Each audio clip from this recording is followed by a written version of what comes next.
Old women don't deserve presents. That's what my son wrote to me on my 79th birthday. No explanation, no apology, just that sentence sent by text at 7:42 a.m. I hadn't even had my morning tea. I sat there staring at the screen for a full minute, blinking, waiting for something else to appear. A laughing emoji, maybe a follow-up. Just kidding, Mom. But nothing came, just silence.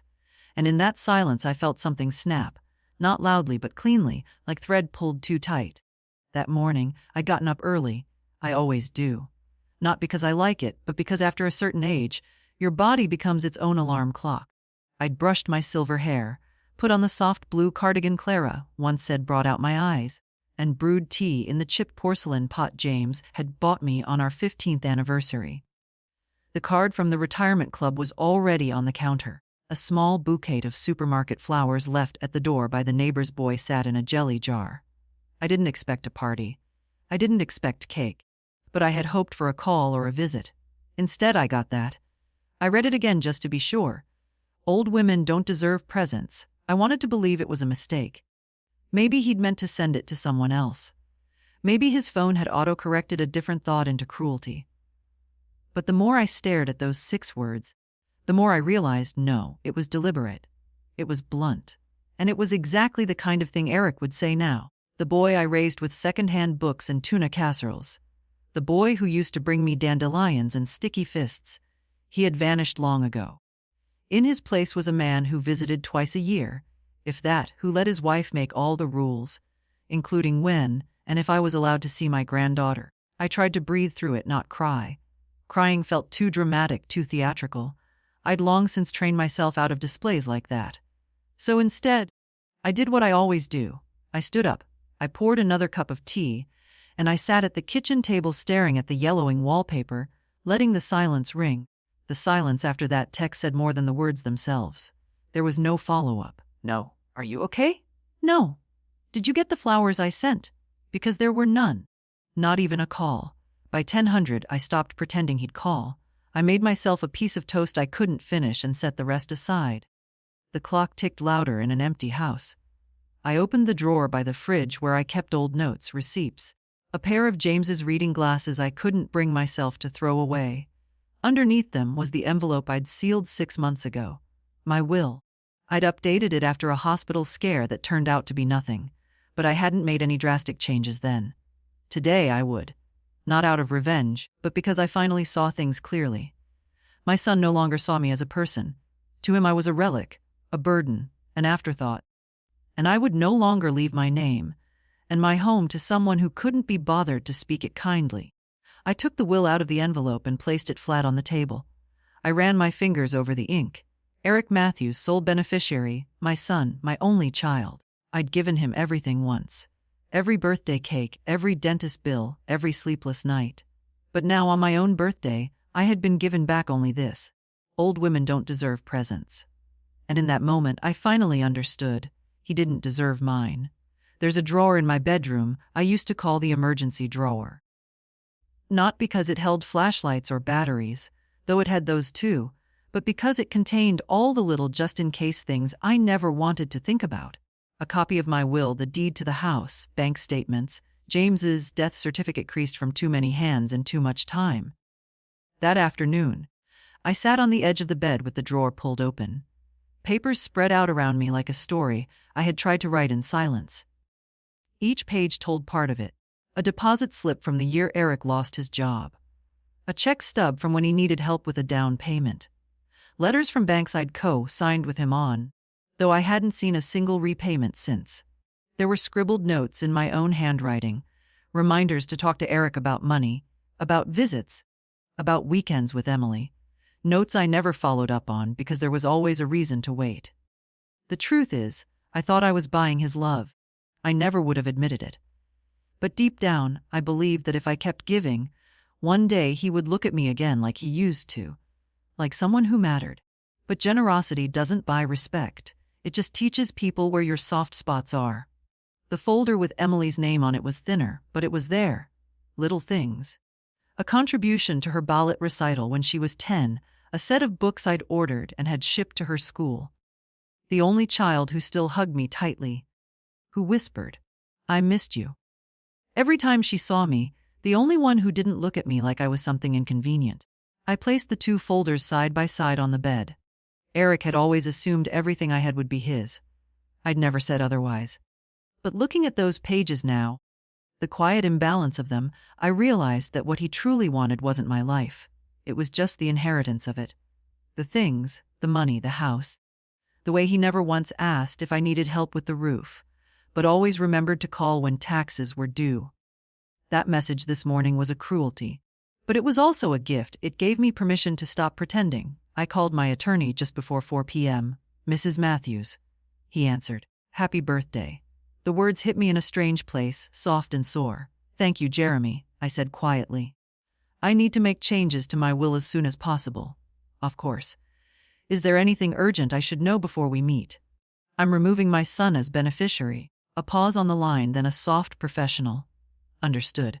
And I'd like to replace him with my granddaughter, Emily Matthews." Another pause. "Would you like to establish a trust in her name?" "Yes, with full protection. She's only 17. We'll start the paperwork today." "You're sure about this, Mrs. Matthews?" I've never been more sure of anything. When we ended the call, I placed the phone down gently beside the folders. My fingers shook, not from doubt, but from something deeper, a lifetime of habit unraveling. I thought I'd feel guilty. But instead, I felt still like something inside me had been finally seated after standing for too long. At 5 I made tea. Not for anyone else, just for myself. I sat in my chair by the window, the light fading across the street.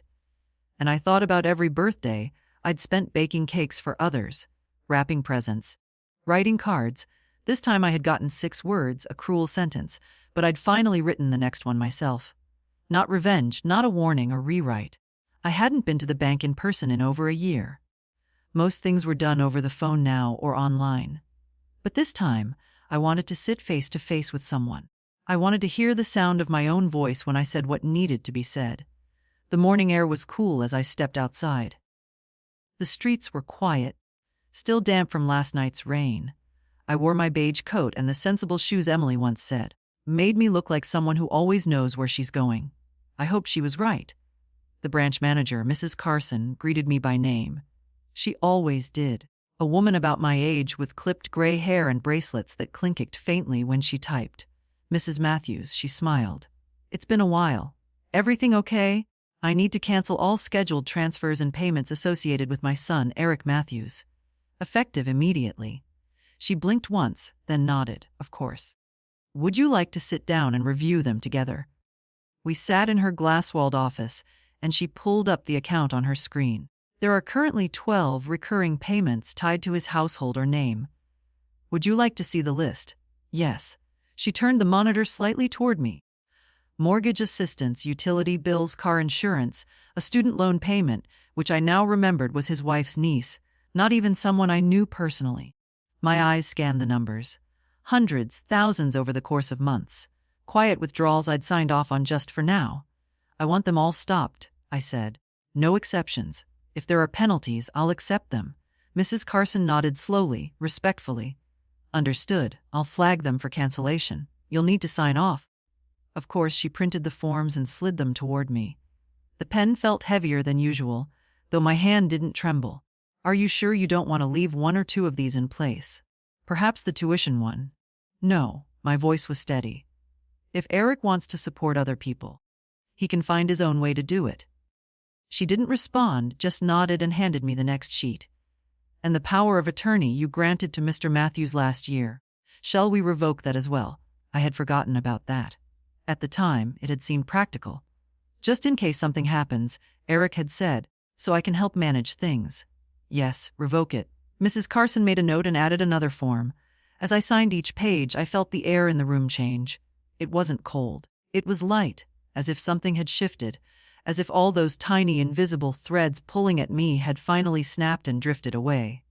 When we finished, she placed the forms in a folder. "You'll get confirmation of each cancellation in the next 48 hours and of the revocation. Is there anything else I can help you with today?" "Yes," I said, standing. "There's a trust I'm opening for my granddaughter. I'll be transferring a significant sum, and I want it airtight, protected from her father or anyone else." Mrs. Carson didn't flinch. She simply nodded again. We'll make it happen. Shall I connect you with our estate specialist this week, please? We shook hands, and for the first time in years, I walked out of the bank with nothing taken from me. No requests, no forms slipped into my purse to be signed later, just decisions I had made, and a strange sense of peace I hadn't expected. Outside, the wind tugged gently at my coat, leaves scattered underfoot. I looked down the street at the cafe Emily and I used to visit after her dance classes. We hadn't been in months. She was growing up fast, almost 18 now, but she still called, still sent pictures of her drawings, still wrote "I love you," without waiting to hear it first. I pulled out my phone and sent her a message.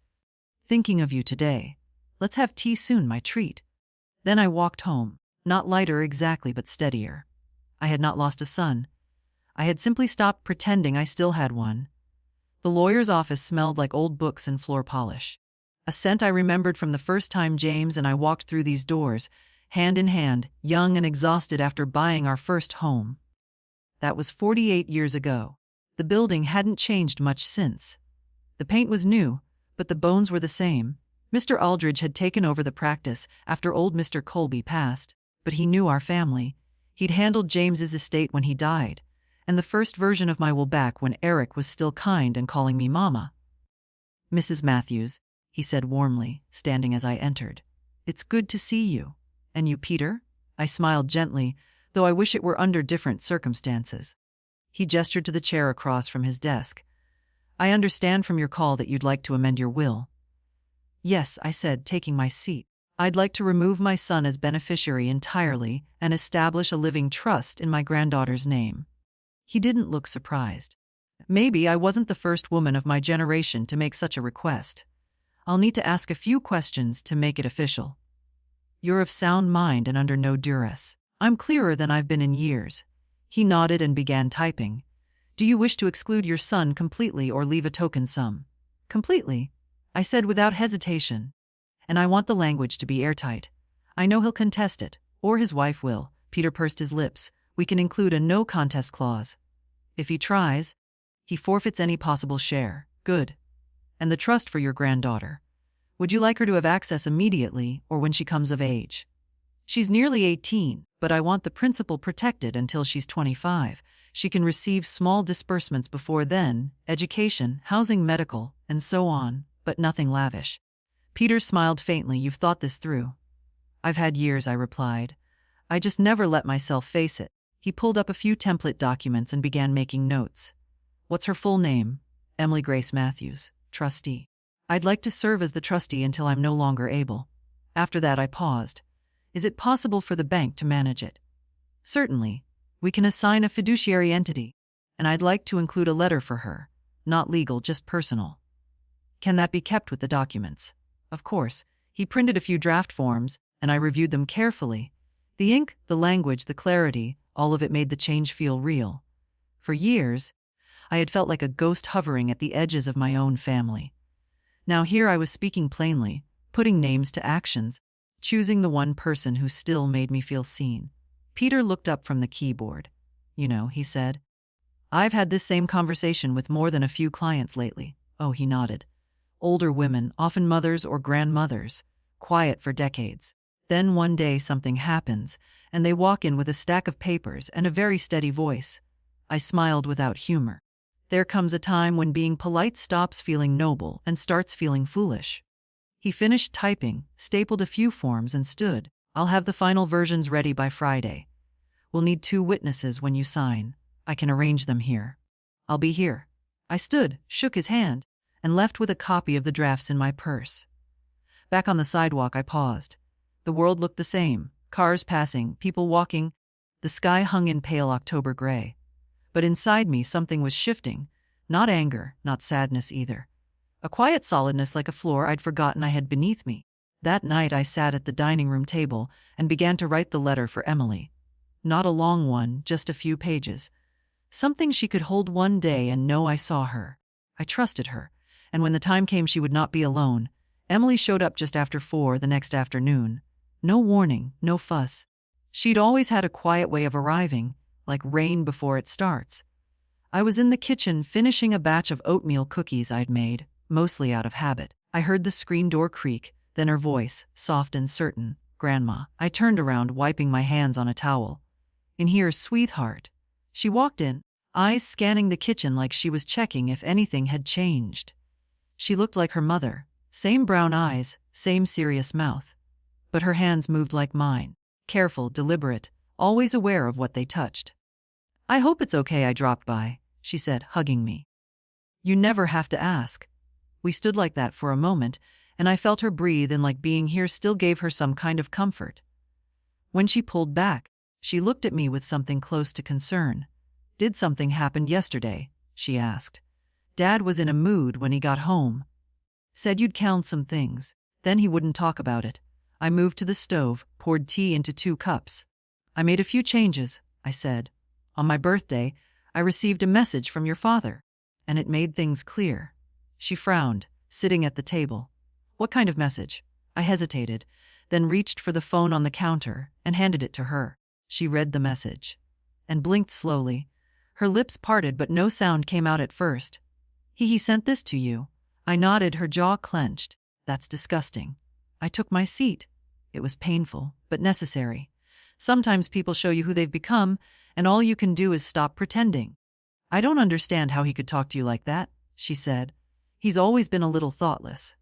"But it's not new," I said softly. Just louder. Emily picked at a cookie, then looked up. "He's going to be furious. He already is. And you're okay with that?" I met her gaze. "I'm not trying to punish him, Emily. I'm protecting myself. There's a difference." She sat back in her chair. "What did you change?" "The will, the trust, the bank access, everything." She looked stunned. "You took him out of the will." "I did." She was quiet for a long time. "I know you and I have always been close," she said slowly. "But are you sure?" I reached across the table and took her hand. "Sweetheart, I'm not doing this because you're perfect. I'm doing it because you're kind. You listen. You show up. You remember I exist even when you don't need anything. That matters. You matter." Her throat moved as she swallowed. "I don't know what to say." "You don't need to say anything now," I replied. "Just promise me something. Anything. When the time comes, when you're older, when I'm not around, don't let people treat you like your presence is something to be tolerated. You come from strong women. Be one." She nodded, eyes glassy. "I will." I smiled. "Now help me finish these cookies. I made far too many. And you know I don't even like raisins we baked." We laughed. We didn't talk about the money or the house, or the storm that would inevitably arrive when her father found out what I'd done. There would be shouting and accusations and attempts to guilt me. But not today. Today I had my granddaughter in my kitchen and the smell of cinnamon in the air. I had made a decision, and for the first time in years, I didn't feel like someone waiting to be remembered. The first call came at 7:13 a.m. Eric. I let it ring. I wasn't ready to hear his voice. Not yet. I watched the screen light up, then go dark. He didn't leave a message. He never did. 5 minutes later, another call. Then again at 7:29, persistent, not out of worry but control. That was his way, always was. I took my tea out to the porch. The morning was unusually quiet. Birds moved in the hedges, soft-footed like they too were trying not to disturb the day.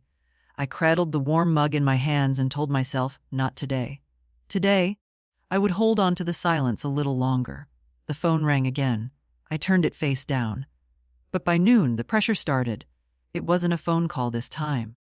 It was an email. The subject line, "Urgent, we need to talk." I opened it. A short paragraph stiffly written like a note to a stranger, not a mother. "Mom, I just spoke to the bank. They said all financial support has been cut off. No warning, no discussion. This is completely inappropriate. Please call me back immediately so we can fix this. No how are you, no happy birthday, no why, just control. Entitlement wrapped in concern." I deleted it. At Tanu 4, the first voicemail arrived. "Mom, I don't know what you think you're doing, but this affects more than just me. You can't just cancel everything like this. We have responsibilities. Emily's school payments, the insurance, the mortgage. This is reckless, call me." I didn't call. By 3:00 p.m., Marlene, his wife, was texting. Hers were more polished, the words sanded down to smooth surfaces, but underneath pressure. "Edith, we're very confused and hurt. If something is wrong, we'd like to understand.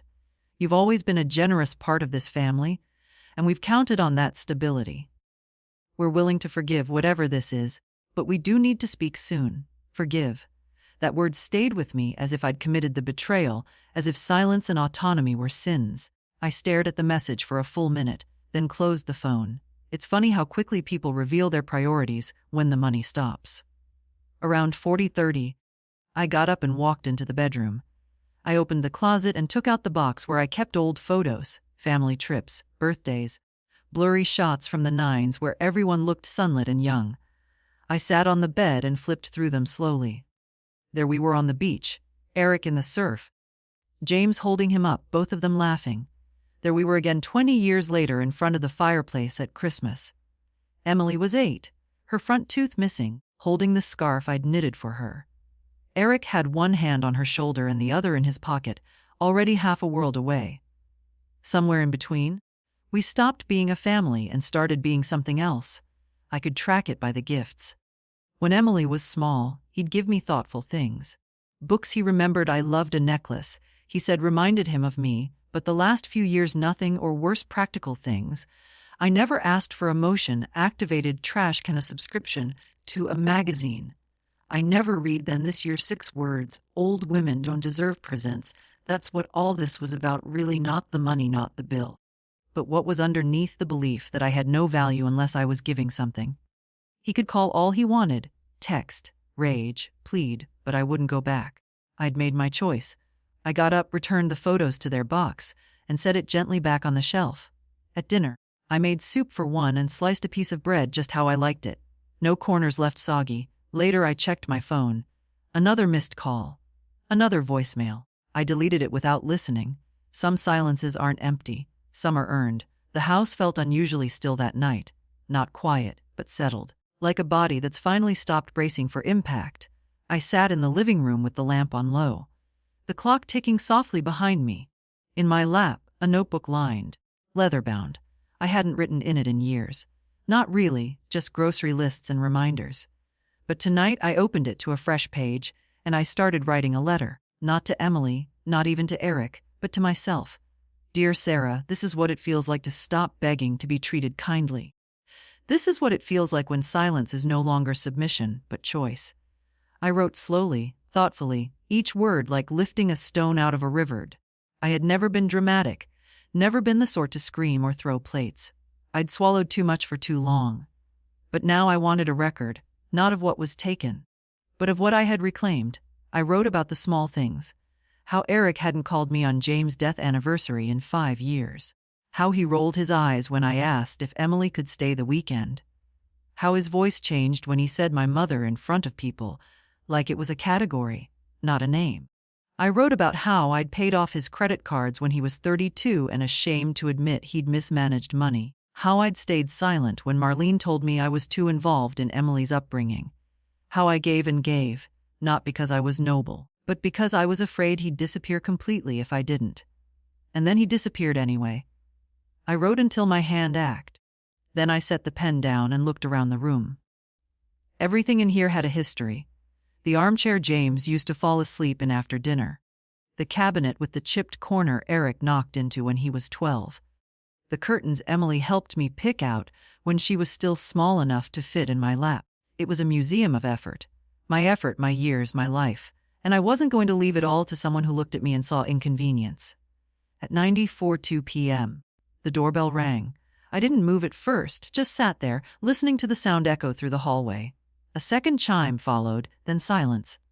I got up slowly, walked to the payphone. Marlene stood a few paces behind, arms folded, her face pulled tight. Eric looked tired. Not sad, not apologetic, just worn out. Like someone arriving not to make peace, but to collect what he thought he was owed. I didn't open the door. He knocked once, twice. Mom, he called. We need to talk. I stood there behind the door, heart steady. I could feel the outline of my body, not the aching joints or the sagging skin, but the presence of myself. I was here. I existed, and I would not be summoned. I'm not coming in, he said, voice flat. But this can't stand a pause. Marlene said something I couldn't hear. He answered more sharply. I'm not going to argue on the porch. Another pause, then footsteps retreating. A car door, the engine gone. I turned the lock and opened the door, not for them, but for the night air. It was cool, fragrant with the scent of the garden I hadn't tended in weeks. The stars were sharp overhead. I stood there for a moment longer, barefoot, hand on the doorframe. And then I said it out loud softly to the wind. I am not your second option. Not anymore. Then I closed the door. The next morning, I opened the curtains and made coffee without thinking about who might call, who might come by, who might be displeased. That alone felt like a revolution. I sat at the table with my cup and an old paperback I'd started years ago, but never finished. One of those quiet, character-driven novels where not much happens on the surface, but everything happens underneath. It felt fitting. At 9:17, the landline rang. No one calls the landline anymore. It's a relic like me. The only ones who ever used it were James and the pharmacy. I answered because I was curious. Mrs. Matthews, the voice was female and familiar. Yes, this is Danielle from Crescent Hill Assisted Living. Your son and daughter-in-law stopped by our offices yesterday to request a tour and inquire about availability. They listed you as a potential resident and emergency contact. We just wanted to confirm. I didn't let her finish. I'm not interested, I said flatly. A beat of silence. Then, oh, I see. Would you like us to remove your information from our records? Immediately. I'll take care of that. Thank you for your time. I hung up. I sat very still. That's what they'd been doing. Not just trying to undo the bank decisions, not just calling to express their concern. They were preparing the next step, moving me out of my home quietly, bureaucratically as if I were a file to be transferred. I pushed the book aside and walked to the front window. The neighborhood looked the same.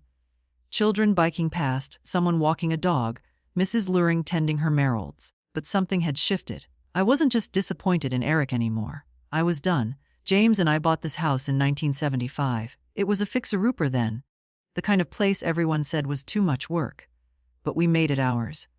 Every nail, every coat of paint, every dent in the banister from little Eric's toy trucks, and now my son wanted me out of it like a tenant overstaying her lease. I called Peter Aldridge, the lawyer. Peter, it's Sarah Matthews. Quick question. Is there any legal move I can take to ensure I remain in my home for as long as I choose? There is, he said without missing a beat. We can amend the trust documents to designate the home as your irrevocable primary residence. It will prevent forced sale or transfer, even in cases of family dispute. Do it, he didn't ask why, just said, consider it done. I hung up and stood there in the quiet. My house, my life was now under siege, not by strangers but by blood. Eric had made his choice to turn me into an obligation, and now I'd made mine to become something more than a name on a list of assets. At noon, Emily texted, Grandma. I heard something from Dad. I think they're trying to get you into a facility. Are you okay? I replied. I'm more than okay, sweetheart. But I'm glad you checked. 5 minutes later, she called. Why would they do that? She asked, her voice tight with emotion. Why wouldn't they talk to you first? 'Cause it was never about what I wanted. I said it was about what was convenient for them. I'm so sorry. You don't need to be sorry for them. There was silence on the line then. Do you want me to come over? Not today. I need a little time. Okay. But if you change your mind, I'll call. I promise. After we hung up, I walked through the house slowly, touching the backs of chairs, the edge of the doorway where we used to mark Eric's height. I wasn't leaving, not by their hand. This was my life, and I was reclaiming it inch by inch, room by room. Emily showed up anyway. I heard the knock just after sunset. Soft, quick, unmistakably hers. She never rang the bell, always knocked like she didn't want to disturb the walls. I opened the door and there she stood, wearing that oversized denim jacket she loved and clutching a paper bag from the corner bakery. I brought you the walnut bread, she said quietly. The kind you like with butter. I stepped aside and she came in without asking. The air between us was warm with understanding. No need for apologies. No need for permission. We moved to the kitchen as if we'd always been doing this. And maybe we had. She sliced the bread. I made tea. When we sat, she didn't start with questions. She handed me a slice, watched me take a bite, and only then said, It's worse than I thought. I looked at her. They've been talking about putting you in a place for a while, she said, eyes down. I didn't know. Not really, but I overheard something last month. Mom said it'll be easier once the house is out of her hands. Dad said, one way or another, we'll get her settled. I put the bread down. They don't think you can live alone anymore, Emily added. But it's not about safety. It's about inheritance. It's always been about the house. They talk like it's already theirs. I sat back, trying not to let my face show what I felt. Emily's voice dropped. I think they're afraid of you now. They don't understand how you pulled away so fast, how you got there before they could. They thought I'd never say no. She nodded. They underestimated you. For a long time we sat without speaking. The tea grew cold. I don't want anything from you, she said finally. But I need you to know something. I love you. Not the obligation kind of love. Not the because I'm supposed to kind, just love. Because you've always been there. Because you've always been honest. Because you let me be me. My throat tightened, but I kept it together. I know, I said softly. That's why you're the only one who's in the will now. She blinked. Wait? What? I nodded. The trust is in your name. The house, the savings, everything. You won't get it all at once, but it's yours and only yours. Her eyes widened, and for a moment I saw that little girl again. The one who used to fall asleep on my lap after cartoons, who once said, "Grandma, you smell like sugar in stories." Grandma, I didn't come here for that. I know. That's why you're the only one I trust with it. She didn't speak, just reached across the table and took my hand. I won't let them near you, she said. Whatever happens. I smiled. I'm not worried. I've been near enough to them to know what they are. The porch light flickered once outside. A moth tapped against the window. I don't want to fight, I said. I don't want to live out my last years arguing with my son. I just want peace. You'll have it, she said, even if I have to stand between you and everyone else. I hope it doesn't come to that. But I knew it might. As she left, she hugged me longer than usual. When the door closed behind her, the silence was no longer empty. It felt like safety. I turned off the lights, walked back to the kitchen, and washed the cups by hand. Not because I had to, but because it was a quiet thing I still had the power to do. My hands, my home, my rhythm. They could scheme all they wanted. This was my life, and I wasn't done living it yet. That night, I sat at the desk in my bedroom, the same one James built for me the year Eric started school, and opened a fresh sheet of paper. I wasn't sure what made me start writing. Maybe it was the way Emily's words had settled into me, soft and firm at once. Maybe it was knowing the next confrontation was coming. Or maybe it was simply time. I wrote a letter to Eric, not to send, not ever. But to say the things I never let myself say aloud, the things I'd swallowed for decades in the name of keeping the peace. Words that tasted bitter and freeing all at once. Eric, I was there when you took your first breath, and I will not be there when you take your last. Not because I don't want to be, but because you've made it clear I no longer belong in your life, except as a line on a check. You were the boy I carried through night fevers, who clung to my apron in the grocery store. I loved you harder than I knew how to love myself. I fed you before I fed myself, clothed you with hands that patched and stitched until they bled. And somewhere along the way, you stopped seeing me as a person. You saw obligation, wait an old woman in a chair, or worse, a vault quietly funding your life. You stopped calling. You stopped listening. You made holidays about schedules and rules. And still I waited. I waited for the moment you'd turn back and remember the softness of me, the steadiness of me, but it never came. What came was a message. 6 words. Words I will never forget. Old women don't deserve presents. Eric, I gave you everything, not because I had to, but because I chose to. And now I choose something else. I choose to stop pretending that blood is enough. You made me invisible. I've made myself whole again. I signed the letter, folded it, and placed it in the top drawer. It wasn't anger that pushed my pen. It was clarity. A final note in a symphony that had played too long with broken strings. The next morning, I opened the curtains to see Eric's car, already parked in front of the house. So it had begun. I took my time, made coffee, fed the birds. He rang the bell once, twice. I let him wait. When I finally opened the door, he didn't bother with a greeting. "We need to talk," he said, stepping past me into the foyer. Not a question, not a request. Marlene wasn't with him. I noticed that immediately. He wanted this moment for himself, not out of respect, out of strategy. He turned to face me in the living room, arms crossed. "What the hell is going on?" I stayed calm. "Good morning, Eric. Don't do that," he snapped. "Don't act like nothing's happened. The accounts are frozen. The trust has changed. The lawyer won't speak to me without written consent.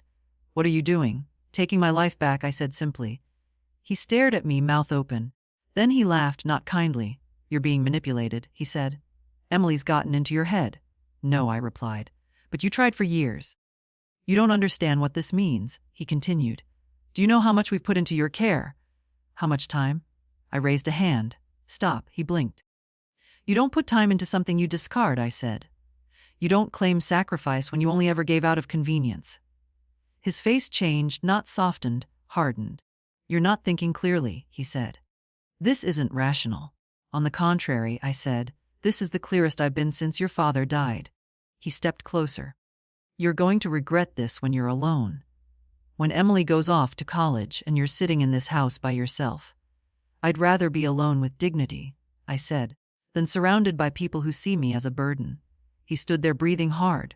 I didn't flinch. I didn't fold. I'm leaving, he said finally, voice clipped.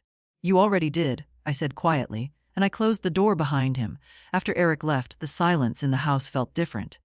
Not empty, clear, like a room after a storm has passed through and taken all the dust with it. I walked slowly through each room, letting my fingers brush the backs of chairs, the edges of frames, the surfaces of memories. I wasn't mourning him. Not anymore. I was mourning the years I'd spent twisting myself into silence for his comfort. He said I'd regret it. But standing in my own home with no one shouting, no one asking for more, I felt only steadiness. I made myself a late lunch. Soup and toast. Nothing fancy, and ate it at the kitchen table with the newspaper open beside me. There was a local story about a woman turning 100 and throwing a party for herself. I smiled, a quiet, private little smile. Maybe I'll do the same. In the afternoon, I pulled down the old metal box from the top of the hallway closet. Inside were house papers, the deed, the renovation permits, even the faded Polaroids James took the day we signed. I sat cross-legged on the rug, sifting through them. This house, this life, every inch of it bore our fingerprints. It had never been perfect, but it had been ours. And for the past decade, Eric had treated it like a pending asset, something that would eventually transition, as he once called it. Not a home, but a number on a spreadsheet. Even when the back roof started leaking 3 years ago and I asked him for help, not money, just a recommendation for a contractor, he told me to wait, that he'd handle it when the time was right. The time apparently was never right until he believed it would be his. I found the receipt from the handyman I eventually hired myself. $200 paid in full. I'd used my savings quietly and told no one. That was my pattern. Fix things myself. Don't trouble anyone. Stay small.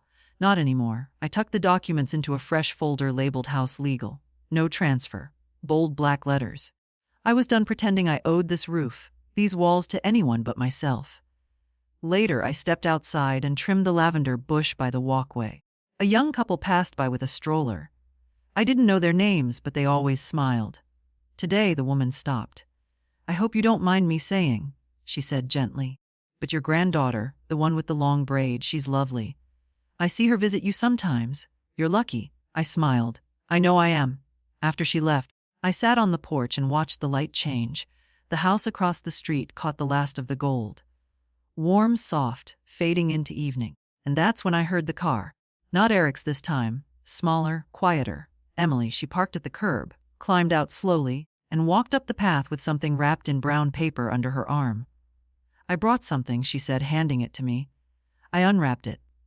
A framed sketch, pencil on thick, rough paper of my house, my porch, the lavender bush, the front window, even the crooked mailbox James never fixed. I drew it yesterday, she said.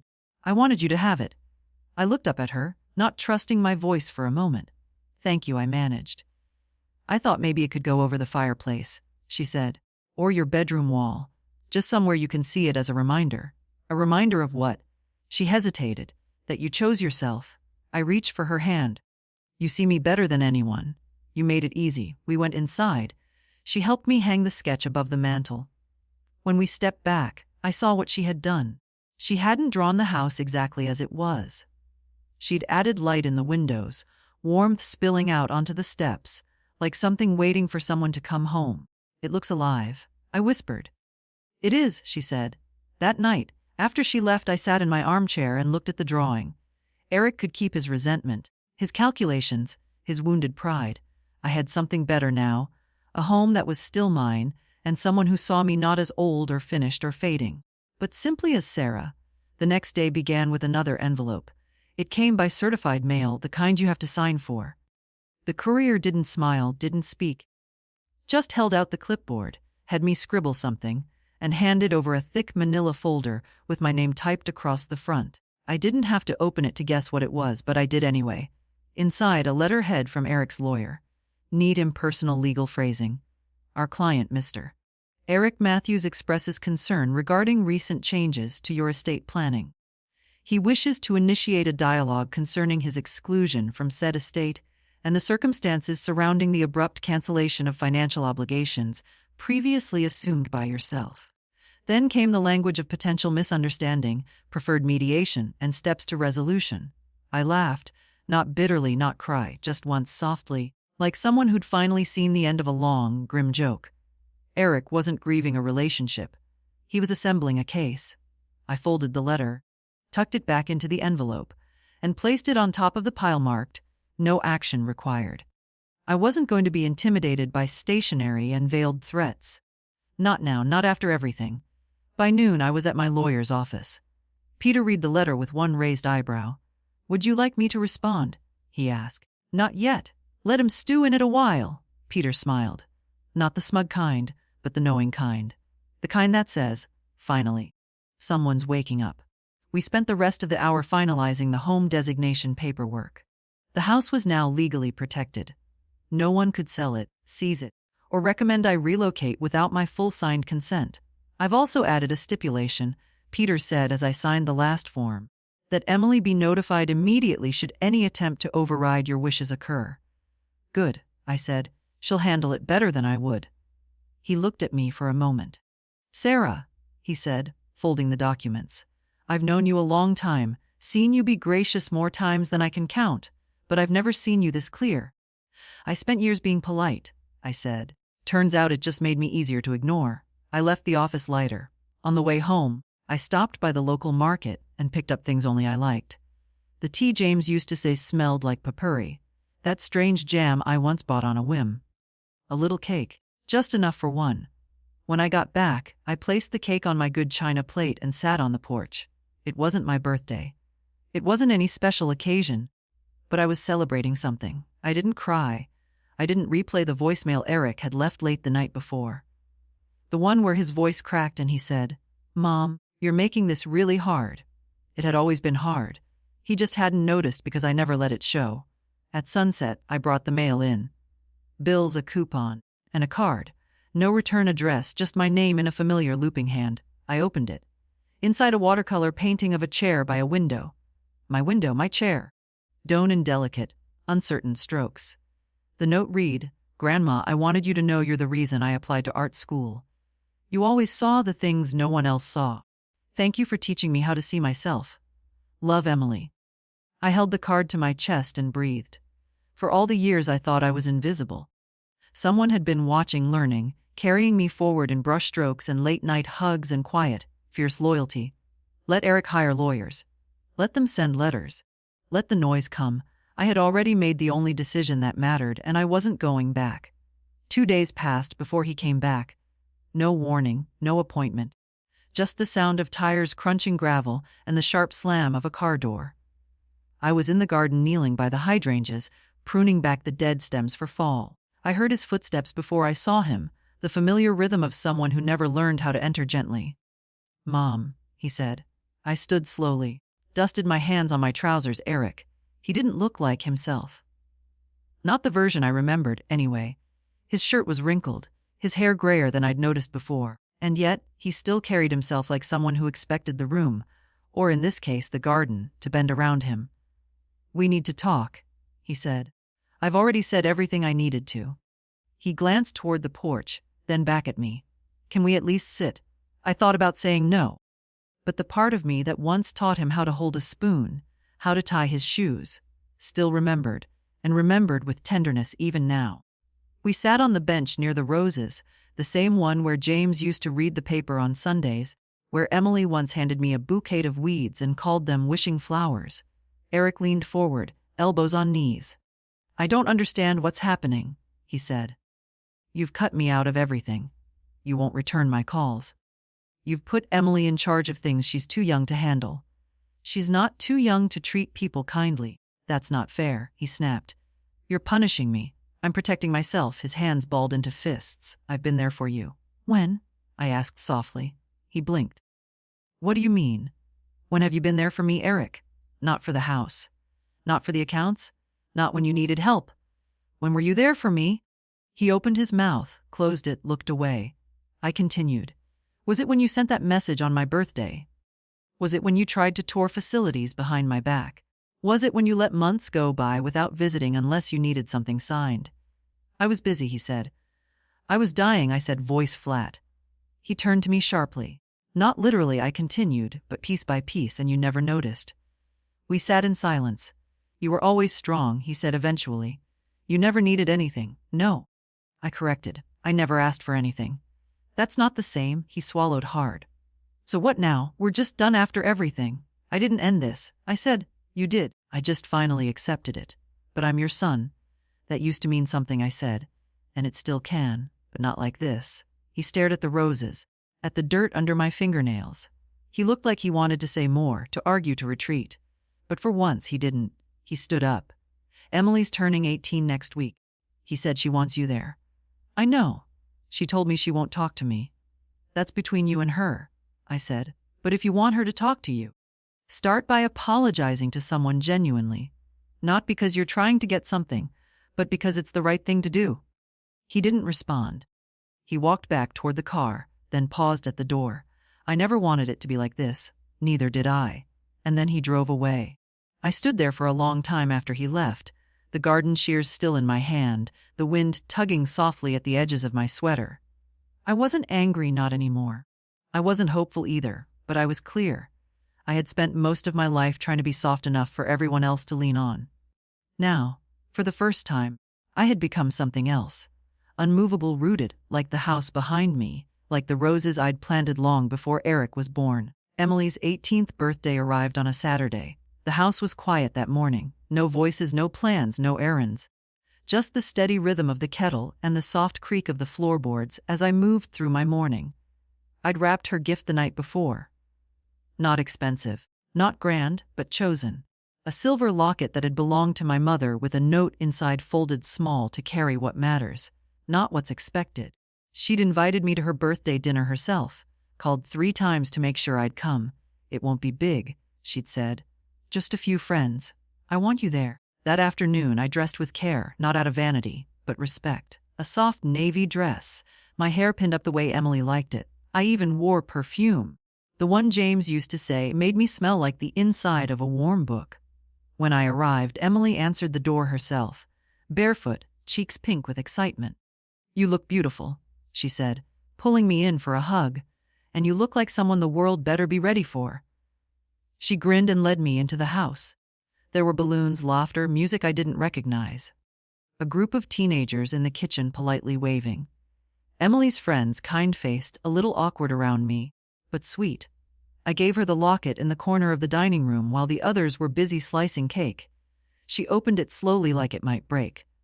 Oh, she whispered. Grandma. I didn't say anything, just watched her hands hold it like something sacred. I'll wear it, she said. Every day. You don't have to. I want to. She hugged me again. I felt her press her forehead against my shoulder for just a moment, like she was grounding herself. Then I saw Eric. He was standing near the back hallway alone, watching. I hadn't noticed him arrive. He looked tired again, or maybe just small in a way I'd never let myself admit before. He nodded at me once. I returned the gesture, nothing more. He didn't approach. Neither did I. This wasn't about him. Later, as the evening wound down and the guests trickled out, Emily walked me to my car. She didn't come, I said gently, referring to Marlene. No, she replied. She didn't approve of me inviting you. And your father? He said nothing, which honestly is worse. We stood there in the orange wash of the porch light, leaves rustling in the early autumn wind. You've grown up.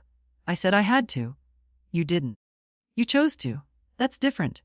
She looked at me, then really looked and said, Thank you for choosing me. I didn't choose you instead of someone else. I said, I chose you because of who you are. She nodded, eyes glassy again, and then smiled. Will you come to my art exhibit next month? Try and stop me. I drove home in the dark, the lockets' empty box resting on the seat beside me like a folded promise. I wasn't sad. I wasn't even tired. I felt something better.